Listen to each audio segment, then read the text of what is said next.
जय हिंद, वंदे मातरम। दोस्तों, आपके एग्जाम के लिए रिमझिम एनसीईआरटी बुक का एकमात्र संपूर्ण सार हम 5 चैप्टर का इस वीडियो में दे रहे हैं।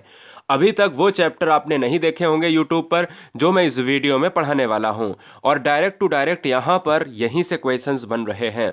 दोस्तों, मैं 5 चैप्टर पढ़ाऊंगा जो बिल्कुल एक कहानी बेस पर होगा। जब आप छोटे थे तो समझो कहा जाता था कि एक राजा था, एक रानी थी। अब ये वो समय आ गया है। अब बहुत से बच्चे ये कहेंगे कि सर इस तरीके के क्वेश्चंस आ रहे हैं। बिल्कुल, क्योंकि एनसीईआरटी वेस्ट पर भी क्वेश्चंस आ रहे हैं। तो ये 10 क्वेश्चन, 5 से 10 क्वेश्चन आपके एग्जाम में इन एनसीईआरटी बुक से पूछे जा रहे हैं। तो आइए बड़े मजेदार तरीके से कहानी पढ़ते हैं। आज वक्त है कहानी पढ़ने का। आपका दिमाग भी फ्रेश हो जाएगा और आने वाला एग्जाम भी बहुत अच्छा हो जाएगा। देखिए, एक चैप्टर है जो एनसीईआरटी बुक में है, सुनीता की पहिया कुर्सी। अब सुनीता की पहिया कुर्सी देखेंगे कि इसमें क्या क्या है। देखिए, चैप्टर जो है ना बहुत बड़ा मजेदार है। कहानी सुनो बहुत बहुत ध्यान से, कोई डिस्टरबेंस नहीं होना चाहिए।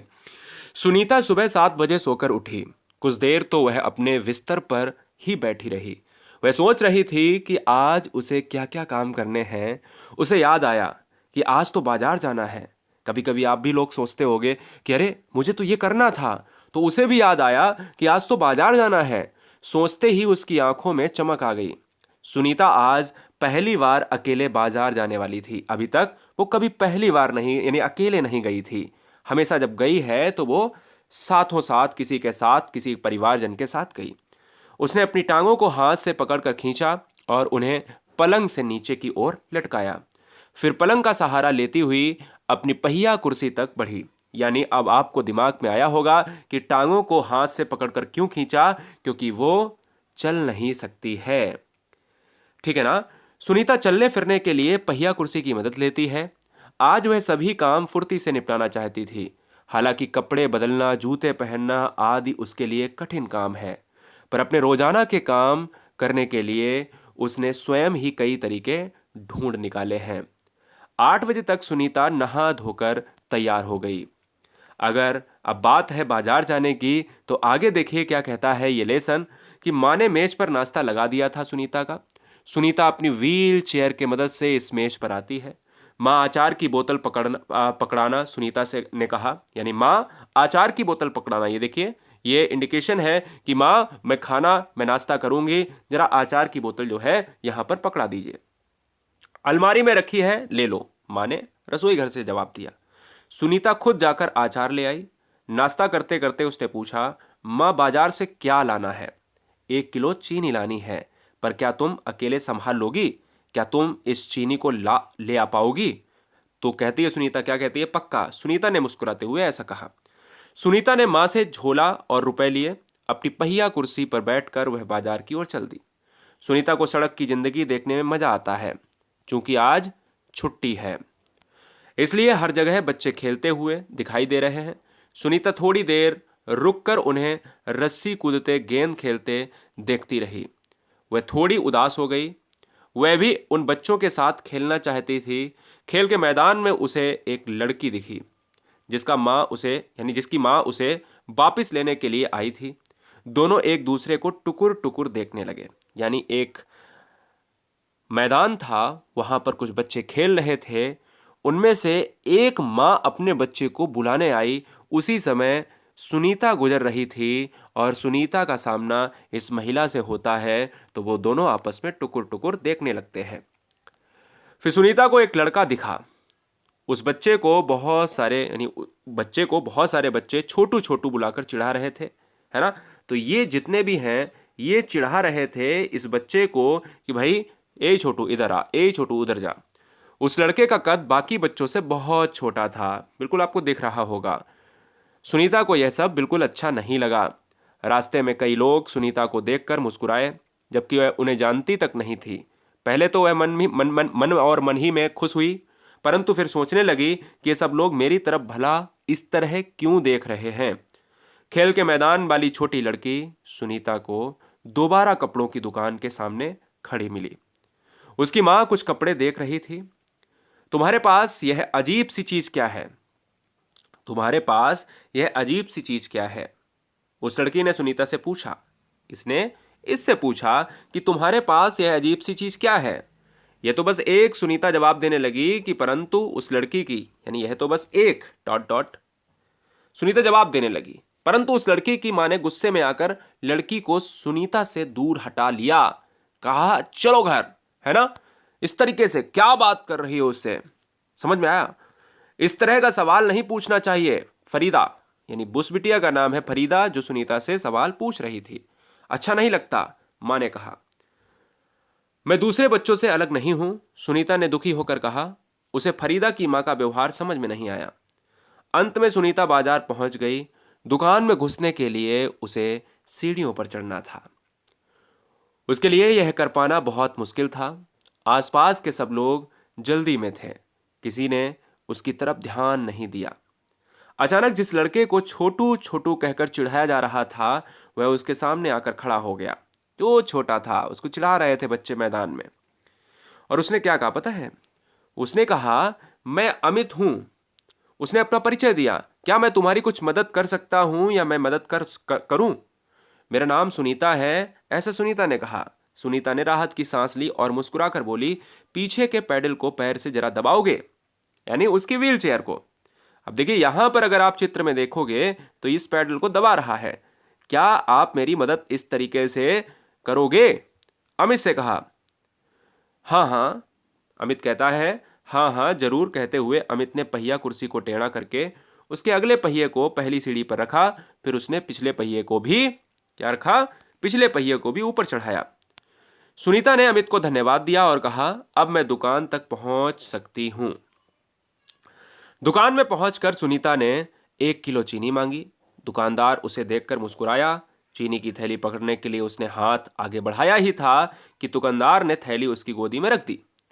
सुनीता ने गुस्से से कहा, मैं भी दूसरों की तरह खुद अपने आप सामान ले सकती हूं। उसे दुकानदार का व्यवहार बिल्कुल अच्छा नहीं लगा। चीनी लेकर सुनीता और अमित बाहर निकल आए थे दुकान से दोस्तों।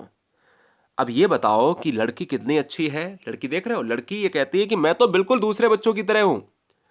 लोग मेरे साथ ऐसा व्यवहार करते हैं जैसे कि मैं कोई अजीबोगरीब लड़की हूं। सुनीता ने ऐसा कहा।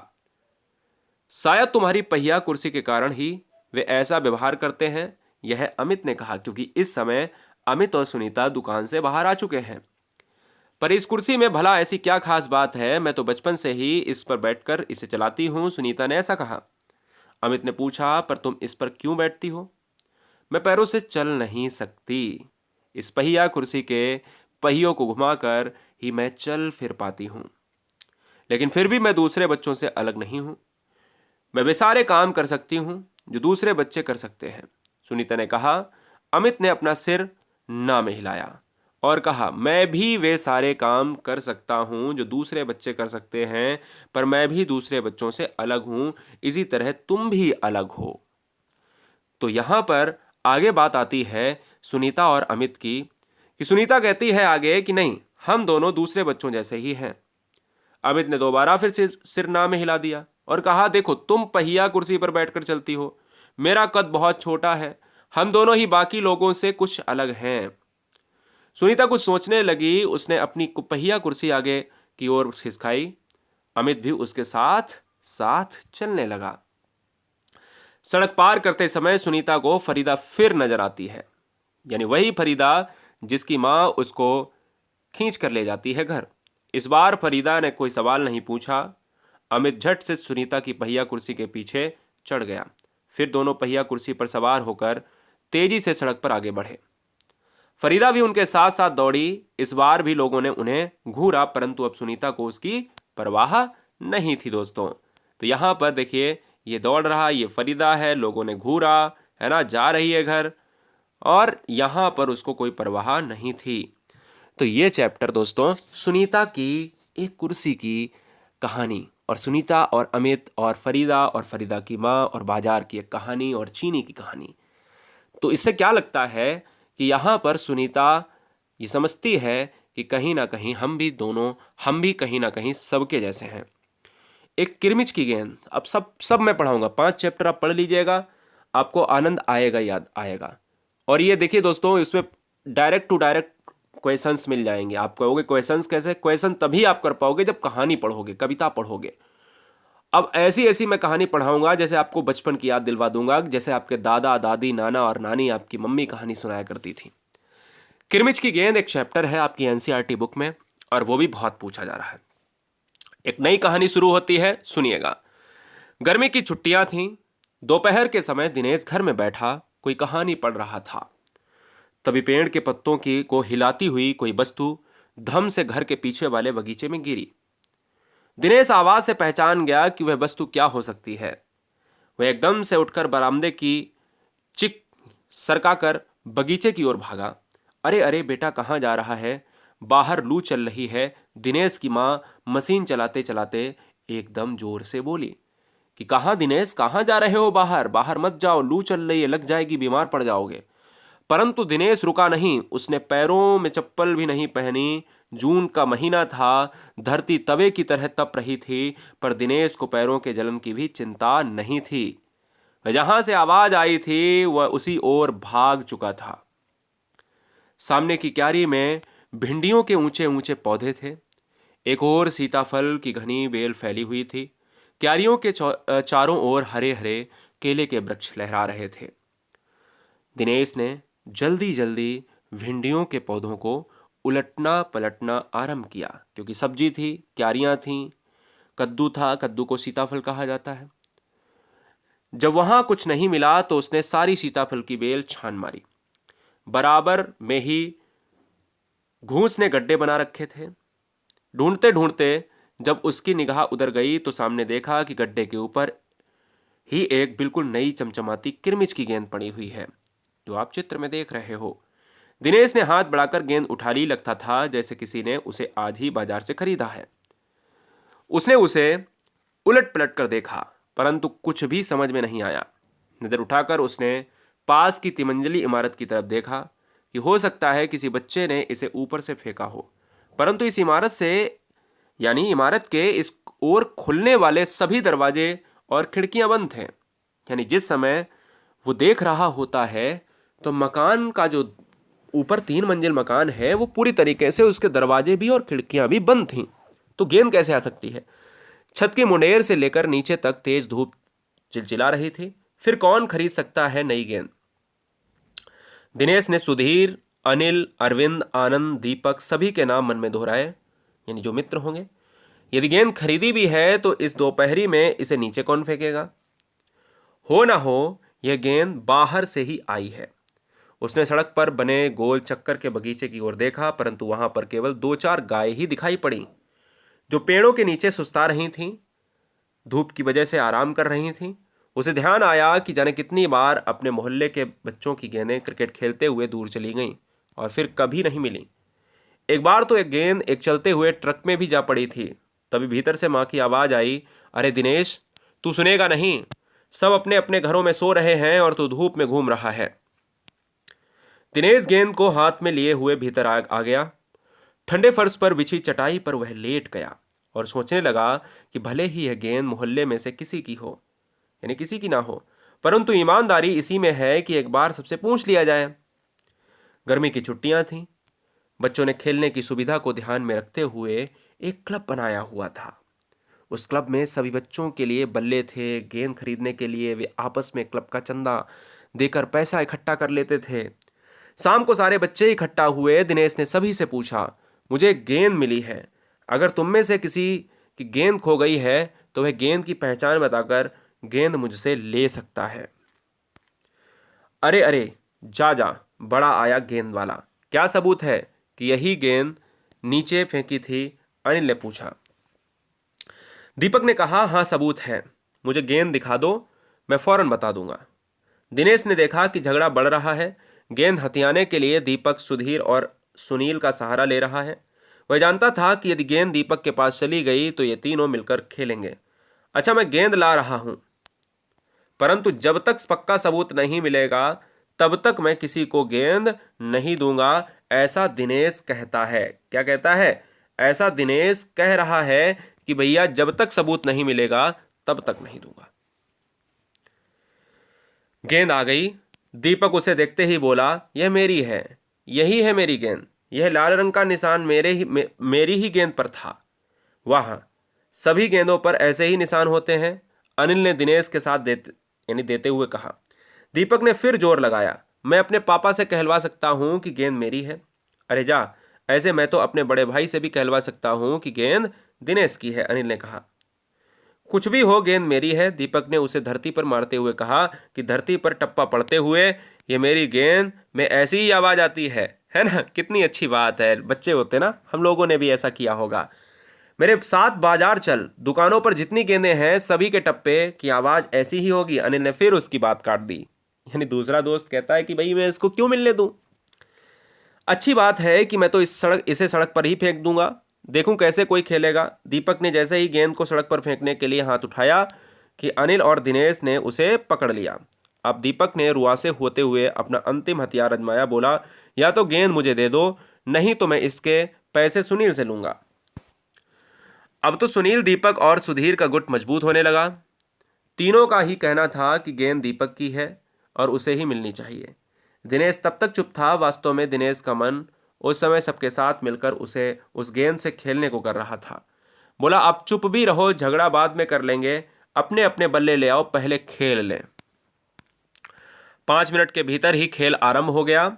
दिनेश बल्लेबाजी कर रहा था। अभी 2-4 बार ही खेला था कि वह चमकदार नई गेंद एकदम जोर से उछली और दरवाजा पार कर सड़क पर जाते हुए एक स्कूटर में बनी सामान रखने की जालीदार टोकरी में जाके गिरती है। स्कूटर वाले को शायद पता भी नहीं चला, तेजी से चलते हुए स्कूटर के साथ गेंद भी चली गई। बच्चे पहले तो चिल्लाते हुए स्कूटर के पीछे भागे, परंतु जल्दी ही सब रुक गए। वे समझ गए थे कि स्कूटर के पीछे भागना बेकार है। एक पल के लिए सभी ने एक दूसरे की ओर देखा और फिर सभी ठहाका मारकर हंस पड़े। तो ये थी दोस्तों किरमिच की कहानी, एक किरमिच की गेंद की कहानी। 2-3 चैप्टर बहुत छोटे छोटे हैं, 2-2 पेज के हैं, यानी कहानी ही है। एक दोस्त की पोशाक, देखिए कैसी दोस्त की पोशाक है, क्या आपने अपनी पोशाक कभी सिलवाई है। एक कहानी और पढ़ते हैं, 3 नंबर की कहानी।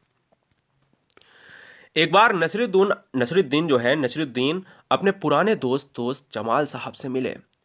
अपने पुराने दोस्त से मिलकर वे बड़े खुश थे। जब आप कभी भी पुराने दोस्त यार से मिलते हैं या मिलती हैं तो बहुत खुश होते हैं या होती हैं, है ना। अरे आप कैसे, आइए आइए।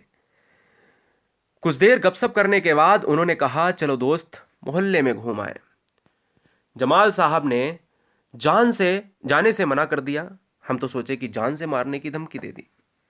जमाल साहब ने जाने से मना कर दिया, कहा, अपनी इस मामूली सी पोशाक में मैं लोगों से नहीं मिल सकता।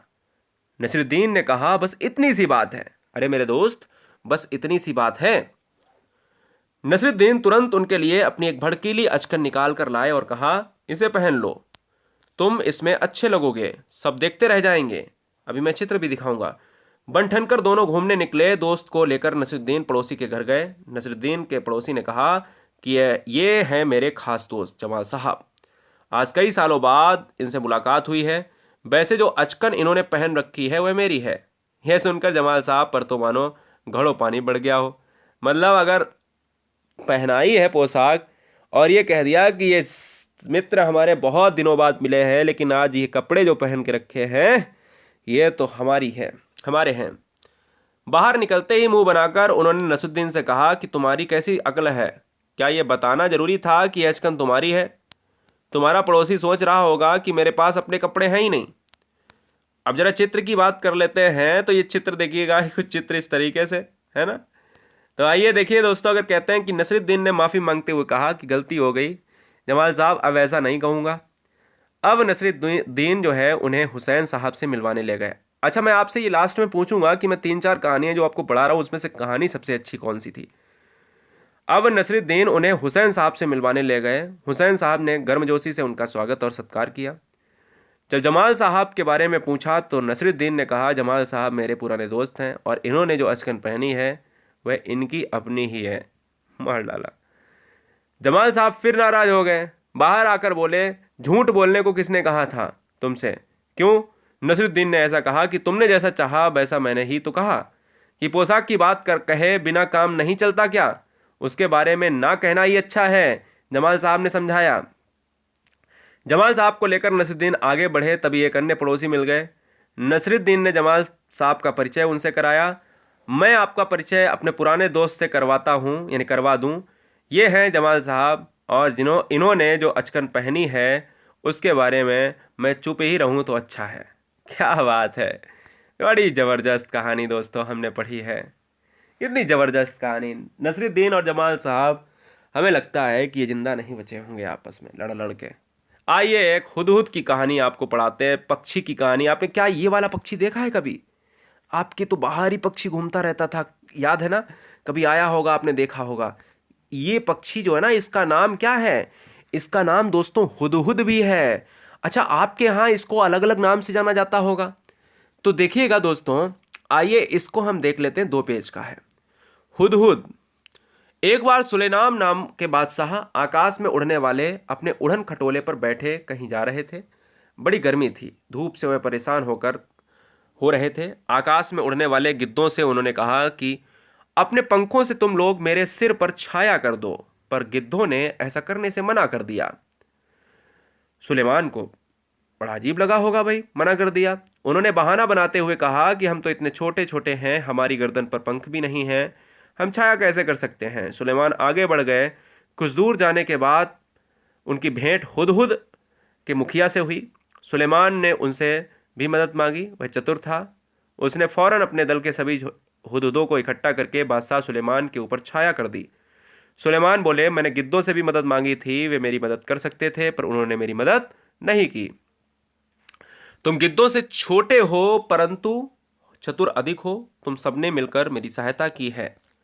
मैं हुदहुद एक बहुत ही सुंदर पक्षी है, यानी हुदहुद क्या है? हुदहुद एक बहुत ही सुंदर पक्षी है। इसके शरीर का सबसे सुंदर भाग इसके सिर की कलगी होती है। इसके सिर की ये कलगी होती है। वैसे तो ये उसे समेटे रहता है, पर जैसे ही किसी तरह की आवाज होती है तो यह चौकन्ना होकर परों को फैला लेता है, यानी ये पर इसके खुल जाते हैं। तब यह कलगी देखने में हूबहू किसी सुंदर पंखी जैसे लगती है, यानी जैसे पंखा होता है। इस कलगी के बारे में क्या तुमने अभी तक सुंदर कहानियां भी पढ़ी हैं? और पढ़ी हैं तो कैसी हैं? हुदहुद का सारा शरीर रंग बिरंगा होता है, चटकीला होता है। पंख काले काले होते हैं जिन पर मोटी सफ़ेद धारियां बनी होती हैं। गर्दन का अगला हिस्सा बादामी रंग का होता है, चोटी भी बादामी रंग की होती है, मगर उसके सिरे काले और सफ़ेद रंग के होते हैं। दुम का भीतरी हिस्सा सफ़ेद और बाहरी हिस्सा काले रंग का होता है। चोंच पतली, लंबी और तीखी। इस चोंच से यह आसानी से जमीन के भीतर छिपे हुए कीड़े मकोड़े को निकाल कर खा सकता है। इसकी चोंच नाखून काटने वाली नहरनी से बहुत मिलती हैं और शायद इसलिए कहीं कहीं इसे हजामिन चिड़िया के नाम से भी पुकारा जाता है। हुदहुद हमारे देश के सभी भागों में पाए जाते हैं। और हम अंतिम स्लाइड पर हैं और ये लास्ट पेज है इस वीडियो का। तुमने इसे अपने घर के आसपास अपनी तीखी चोंच से जमीन खोदते हुए अवश्य देखा होगा। बोलते समय यह 3 बार हुप हुप हुप सा कुछ कहता है, इसलिए इसे अंग्रेजी में हुपू कहा जाता है। हिंदी में इसे हुदहुद कहते हैं। दूब में कीड़ा ढूंढने के कारण हमारे देश में कहीं कहीं इसे पदुबया भी कहा जाता है, और सुंदर कलगी की वजह से कुछ देशों में लोग इसे शाह सुलेमान कहकर पुकारते हैं। मादा हुदहुद 3 से 10 अंडे देती है एक बार में। जब तक बच्चे अंडे से बाहर नहीं निकल जाते हैं वह अंडों पर बैठी रहती है, हटती नहीं है। नर वहीं भोजन लाकर उसे खिलाता है और वह अपने अंडों की देखभाल करती रहती है, पर दोनों में से कोई भी घोंसले की सफाई नहीं करता। संसार के विख्यात पक्षियों में एक ऐसा पक्षी है हुदहुद। वह अपनी सुंदरता के लिए मशहूर है, पर इसे पालतू नहीं बनाया जा सकता, और ना ही इसे इसकी बोली में क्या है, मिठास है। ये हुदहुद वही पक्षी है जो आपने बहुत पहले कहो देखा हो या अभी आसपास आपके यहाँ होगा। फिलहाल ये पक्षी भी कम होते जा रहे हैं। ये बहुत ही सुंदर पक्षी है। गुरुजी वर्ल्ड एग्जाम स्टडी की ये कहानियाँ आपको कैसी लगीं?